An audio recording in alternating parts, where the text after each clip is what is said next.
Hey everybody, Miss Graves here with another one of my cringy videos. So today for your Wednesday lesson, I kind of just want to go over and do a recap of everything we've learned in class, and then SVA, obviously. We're doing the Zooms and stuff. So I just kind of wanted to give you guys a recap of what we've learned about. Okay, we're going to be having our first test probably next week, at the end of next week. And I want you guys to be prepared. I want you to know and remember what we've talked about, okay? So, I know a lot of my classes are super familiar with how we've talked about Spain and Spain coming to the New World, England trying to catch up, and all that stuff. I know we talked about the conquistadors, which are Spanish explorers. We talked about Christopher Columbus, Hernan Cortez, right? Christopher Columbus landed on Hispaniola. Hernan Cortez, he landed in Mexico, and he did the Aztec Empire, right? He conquered the Aztec Empire. Francisco Pizarro, he landed in Peru, and he defeated the Inca Empire. Then we have Ponce de Leon. He was a member from Pirates of the Caribbean. He was our little movie guru person. He found Florida. Sorry, I can't get my train of thought. He found Florida, and the Fountain of Youth and all that was rumored.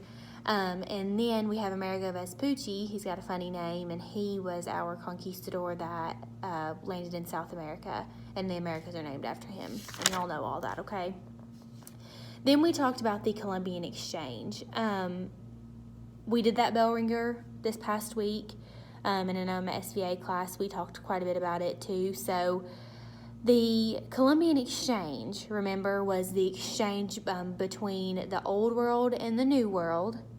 And the Old World is considered the Eastern Hemisphere, right?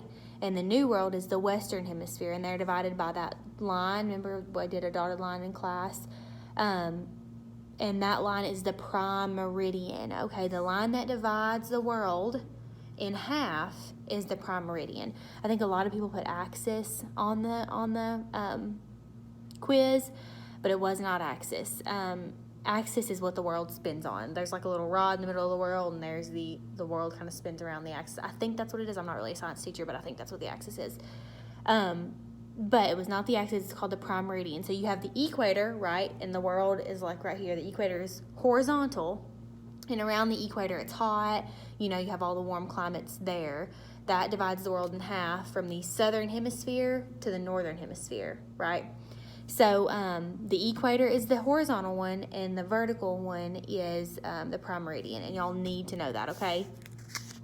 So we have the Columbian Exchange, and it was the exchange of food, people, animal, diseases, ideas, all that stuff from the Old World to the New World, and then back from the New World to the Old World.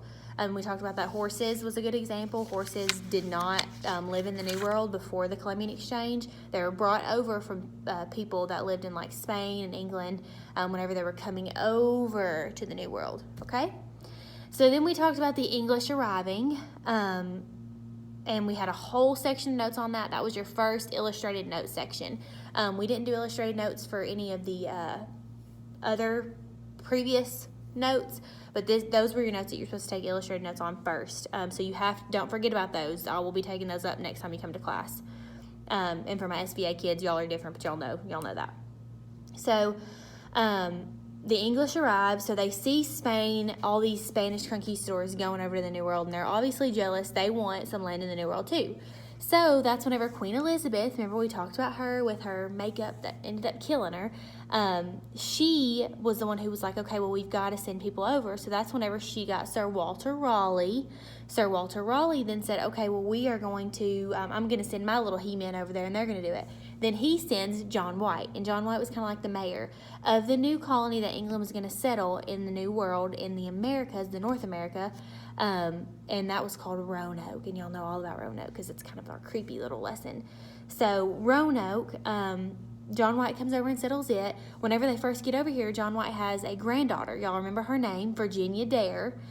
She was the first English baby to be born in the New World, okay? So that's pretty cool. Her name was Virginia Dare. She was named after Virginia. They had just named it Virginia. So she was named after Virginia. Her name was Virginia Dare, the first English baby, okay? So remember, only 9 days after Virginia Dare was born, John White, the mayor of Roanoke, had to go back to England to get some more supplies. This was not good, was it? This was super bad, bad for the colony. The colony was kind of left without a leader. So John White, he was only supposed to be gone for about a year, which that was already kind of too long. But he got caught up in that English-Spanish war. Remember that naval war? And it took him 3 years, right? So 3 years, that was way too long. And then whenever he came back, there was nothing there. And he only found the word Croatoan on the tree. I was going to try to find y'all a picture really quick. I know these videos, I hope they're not just extremely boring, but I know sometimes it's hard to make them. I wonder if there's a way that I can shut up here. Oh goodness, I don't know if y'all can see that. But there's and if you're in my class, you saw that the other day. But that's the picture of them, the settlers coming back and finding Croatoan on the tree. That's all they saw. So they had to go out and investigate. They had no idea what was going on. They had to go out and investigate. And remember, we alluded that back to Scooby-Doo, right? The Mystery Machine, they had to go investigate. Same thing here, they had to investigate. So that's one of your vocabulary words. You need to know that, okay? So Roanoke is gone. They don't really know what happened to Roanoke, and it's still kind of a mystery. People have their theories, but nothing has been proven. There was no bodies there to kind of give them any information when they got back. So it's still super confused. Like, they just don't know what happened. So the next thing we started talking about was like 20 years later. Okay, so 20 years after Roanoke had been settled, they end up going back over, right? So Roanoke's disappeared. King James is in charge now, and King James is like, okay, well, if we don't ever, go back over there, we're never going to have a colony in the New World. So that's when our pretty boy King James decides he's going to send some people over to start a colony, okay? So King James decides he's going to give a charter to somebody. And y'all know what a charter is. We talked about that in class. A charter is a document that granted the right to form a colony. And this document was super important. You had to get it from the king if you wanted to sail over, right? So he ends up giving this document to the Virginia Company. And we talked about them in our previous classes, in our most previous classes. And the Virginia Company was Joint Stock Company. I gave some of my classes the example of the Schaefer Middle School and Bojangles. You remember that? How Schaefer Middle School is getting cheaper deals from Bojangles because it gives them advertising. It was kind of the same principle. You had investors, big bucks, to come in and support this journey, and that ended up helping the investors in the long run, right? So it was a smart money move for the investors and a smart move for the King of England, okay? So, let me see. The plan, right, was for settlers to find gold. They wanted to find gold and establish trade in fish and furs, but we know that's not what happened, okay? So the Virginia Company goes over. They enter the Chesapeake Bay. They go up the James River a little bit, and then they finally get to where they want to settle Jamestown. And then we start talking about John Smith, our John Smith from Pocahontas. And also, I put those videos up on your Google Classroom of Pocahontas. Those are really good, actually. They're not too inaccurate. I mean, obviously, there's going to be some parts that are inaccurate. It's a Disney movie. But you can probably pick out what's accurate and what's inaccurate about that from what we talked about in class, okay? If you want to watch the whole movie, I would encourage that just because I really like Pocahontas and it was good. But it has some good things in it that would help you, I think. So I would watch it if I was you. And that'd be fun, like a fun little thing you can relate back to history, okay? So Jamestown is kind of headed up. The leader of Jamestown is John Smith, okay? John Smith was going to do things differently than John White, right? He decided, I'm not just going to let my people be lazy over here. We've got to get to work, and if we don't get to work, we'll never succeed. This colony will fail just like Roanoke. So John Smith, there's too many Johns. John Smith made them work, okay? John Smith said, we're going to build houses, we're going to build forts, we're going to try to plant, we're going to do our best that we can. Well, we all know what happens next, right? Something very bad. But before then, John Smith actually was the, what was I going to say? Sorry. John Smith, he also had made good relations with the Native Americans, right?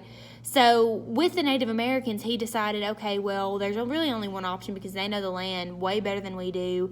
And if we don't make good amends with them, they're going to kill us all, essentially. And in Pocahontas, it kind of shows like they wanted to kill the savages, kind of. So that's probably an inaccuracy, but you can tell that. So John Smith had made good relations. I know there was Pocahontas, right, and then there was John Smith. They kind of went back and forth with kidnappings and all that stuff, and we talked about that in class. But they finally got it worked out, right? And John Smith was kind of like the middleman between the Powhatan Indians and the settlers. Well, then John Smith gets injured, right? This is really bad, and he has to go back to England. And at that point, the Powhatan Indians are done. They're like, well, he was our guy. We're not giving y'all any more food, because, you know, the Powhatan Indians were helping the settlers by giving them food.